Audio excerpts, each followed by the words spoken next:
Welcomes to అమ్మమ్మస్ నానీస్ kolam. Drum sticks add చేశాను ఎంత పెద్దగా ఉన్నాయో చూస్తారని. చూడండి. తర్వాత మల్లి చెట్టు అండి. మా ఇంటి దగ్గర ఉన్న చెట్టు దగ్గర వాళ్ళకి చెట్టు ఉంది. సెకండ్ ఫ్లోర్ వరకు పాకి విపరీతమైన మల్లెపూలండి. తర్వాత గోంగూర వస్తే గోంగూర తీసుకుని గోంగూర ఆకంతా కోస్తా కూర్చున్నానండి. గోంగూర రోటి పచ్చడి చేద్దామని. గోంగూర రోటి పచ్చడి ఎండుమిరపకాయలు వేసి ఒక రకంగా చేసుకోవచ్చండి. పచ్చిమిరపకాయలు వేసి ఇంకొక రకంగా. ఈరోజు ఎండుమిరపకాయలతో చేద్దామని చెప్పి నిర్ణయించుకున్నాను. గోంగూర కట్ట ఆకులన్నీ శుభ్రంగా తీసి ఒక గిన్నెలో నీళ్ళు పట్టి దాంట్లో ఉప్పు వేసేసి ఆ ఉప్పు నీళ్ళల్లో గోంగూర వేస్తానండి. గోంగూరకు అంటుకున్న ఉన్నటువంటి మట్టి కానీ ఏదైనా ఉన్నా శుభ్రంగా ఏదైనా పురుగులు ఉన్న పోతాయి అని చెప్పి ఉప్పు నీళ్ళలో మాత్రం ఒక 10 మినిట్స్ నానబెడతానండి. నానబెట్టి అప్పుడు కడుగుతాను. కడిగి 5-6 సార్లు కడిగిన తర్వాత పిండేసేసి పక్కన పెట్టుకొని బాండీ పెట్టి బాండీలో ఎండుమిరపకాయలు వేయిస్తానండి. ఎండుమిరపకాయలు వేయించి ధనియాలు కూడా వేయించి పక్కన పెట్టుకుని గోంగూర దాంట్లో పెట్టి గోంగూర మగ్గుతుందండి చక్కగా. మగ్గిన తర్వాత ఇక స్టవ్ ఆపేసి చల్లారిన తర్వాత ఎండుమిర్చి, ధనియాలు, జీలకర్ర, ఉప్పు ఇవన్నీ వేసి ముందు మిక్సీ చేస్తాను. మిక్సీ చేస్తే కొంచెం పౌడర్ లాగా అవుతుంది. ఆ పౌడర్ లాగా అయిన తర్వాత గోంగూర మగ్గింది కూడా దాంట్లో వేసేస్తాను.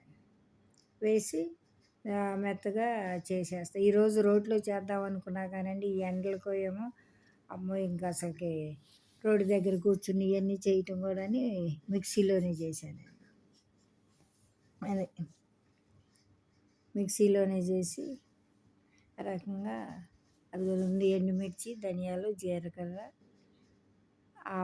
ఇది యాడ్ చేసి మిక్సీ చేశాను.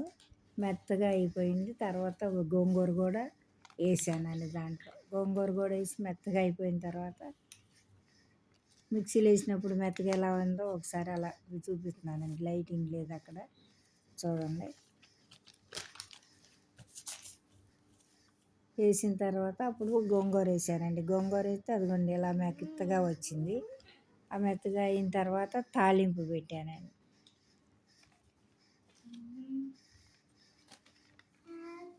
తాలింపులో నేను ఇంగువ కూడా వేస్తానండి. అది తాలింపు పెడతానికి స్టవ్ మీద బాండీ పెట్టుకున్నానండి. బాండీ పెట్టుకుని వేరుశనగ నూనె వేసానండి. పచ్చడి తాలింపుకి అది బాగుంటుందని చెప్పి ఉంచుకుంటాను. అది వేరుశనగ నూనె తాలింపుకి పెట్టి దాంట్లో ఆవాలు, జీలకర్ర, వెల్లుల్లిపాయ, పచ్చిశనగపప్పు, కొంచెం కరివేపాకు, కొత్తిమీర ఇవన్నీ వేసి అది గోంగూర తీసి దాంట్లో వేసేసి కలిపేసామండి. మంచి గుమగుమలాడుతూ ఉంది. ఈ తాలింపులో ఇంగువ కూడా యాడ్ చేస్తాను. ఇంగువ కూడా మంచి వాసన వస్తూ ఉంటుంది. మ్యాక్సిమం ఎక్కువగా పచ్చళ్ళలో వాటిలో పప్పులో ఇంగువ అనేది వేస్తూ ఉంటాను. ఈ డబ్బాలో అది వాడకండి చూడండి అని అంటున్నారు. అలాగే చూస్తే బాగానే ఉందిలే అని చెప్పి వాడుతున్నాను. యూట్యూబ్లో చెప్తున్నారు డబ్బాల్లో వాడేది చూసుకుని వాడుకోండి అమ్మాయిలాగా నిల్వ ఉంటే పాడైపోతుందని. అది బాగానే ఉందని వేస్తున్నానండి. గోంగూర తాలింపు అయిపోతే వాసనకి అసలు ఎప్పుడు తిందామా అనిపించిందండి. ఒకప్పుడు నేను అసలు గోంగూర పచ్చడే తినేదాన్ని కాదు పెళ్ళికి ముందు. ఆ తర్వాత ఐరన్ ఉంటుంది తినాలి అది ఇది అంటే కొంచెం కొంచెం అలా అలవాటు చేసుకున్నానండి. ఇప్పుడైనా ముద్దపప్పు ఉంటే ఇష్టంగా తింటా కానీ మామూలుగా విడిగా అంత ఇంట్రెస్ట్ అనిపించదండి. ముద్దపప్పుతోనే కదా ఆరోగ్యపరంగా మంచిదని చెప్పి తింటమేనండి. కొత్తిమీర వేసానండి తాలింపులో, కరివేపాకు. మా కింద చెట్టుదే కరివేపాకు రోజు పూలకి వెళ్ళినప్పుడు కోసుకొస్తున్నానండి. మంచి వాసన వస్తూ ఉంటుందని ఇలా తాలింపు అట్ట వేసానండి. మంచి వాసన అసలు ఎంత బాగా వస్తుందోనండి. ఎప్పుడెప్పుడు తిందామా అని మా మనవడు అమ్మో నాకొద్దు అసలుకి అని ఎండుమిరపకాయలు మిక్సీలో వేసేటప్పుడే ఆడ అసలుకి అమ్మో ఘాటు కారం వచ్చేస్తుంది అనుకుంటున్నాడు. స్మెల్ ఘాటుగా వస్తుందంట. అమ్మా నేను తిన్నాను అంట. వాడికైతే ఎగ్ బాయిల్ చేసి పూట పెట్టేశానండి. ఇదిగోండి మల్లి చెట్టు మళ్ళీ చూడండి యాడ్ చేశాను. అసలు ఎన్ని ఉన్నాయోనండి. చివర్లో బాగా సెకండ్ ఫ్లోర్‌లో వాళ్ళు కోసుకోవచ్చు. ఫస్ట్ ఫ్లోర్ ఆళ్ళు కోసుకోవచ్చు. అబ్బో! అసలు ఆకాకి పూలు ఎన్ని రాలి పడుతున్నాయో కింద.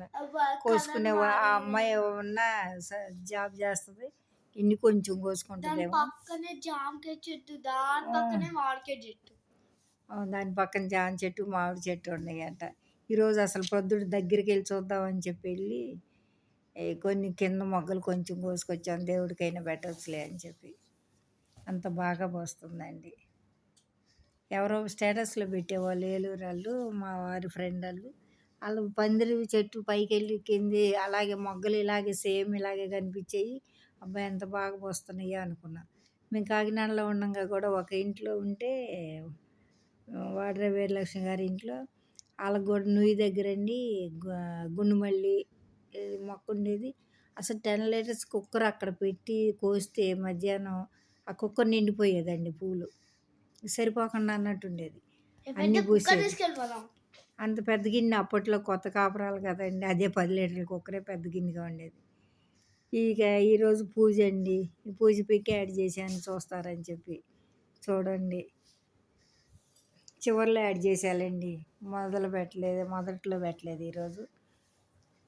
గోంగూర పచ్చడి మాత్రం ఆంధ్ర మాత అంటారు కదా! అంత ఇదిగా అంత బాగా ఉందండి.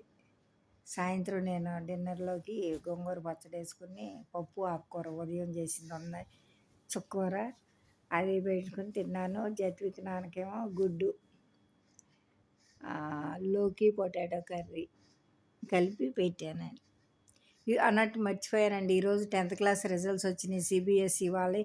మా వన్నికకి 94% వచ్చిందండి. కానీ డల్‌గా ఉందండి. ఇంకా ఎక్కువ ఎక్స్‌పెక్ట్ చేసుకుంది అని వద్దమ్మా టెన్షన్ వద్దు అసలకి ఆనందంగా ఉండన్నా లేదమ్మా మార్కులేంటి ఇంకెక్కువ వస్తాయి రావాలనుకున్నానంటే మ్యాథ్స్ పేపర్ అసలు ఇండియా మొత్తం గొడవెత్తారు. ఎందుకమ్మా టెన్షన్ పడకు నువ్వు. ఇంకా అలా వచ్చినాయి అంటే చాలా గ్రేటు. నాన్న ఆనందంగా ఉండన్నా. అయినా కొంచెం డిసప్పాయింట్‌గా ఉంది 94% వచ్చిందని. నాకైతే ఆనందం వేసిందండి 94%కి. అది. ఇక రాత్రి గోంగూర పచ్చడి వేసుకోవటం కోసం మరలా మూత తీసి మీకు కూడా చూపిస్తున్నాను నేను అన్నంలో వేసుకునేటప్పుడు. అదే. ఈ రోజుకైతే ఇదేనండి. రేపు మరలా ఇంకొక వీడియోతో మీ ముందుకు వస్తాను. ఓకేనండి. Good night. ఈ డ్రమ్ స్టిక్స్ వండుదామంటే వండొద్దన్నాడు. అందుకని మరలా మీకు చివర్లో యాడ్ అయ్యిందండి. ఓకేనండి. బాయ్. గుడ్ నైట్ అండి.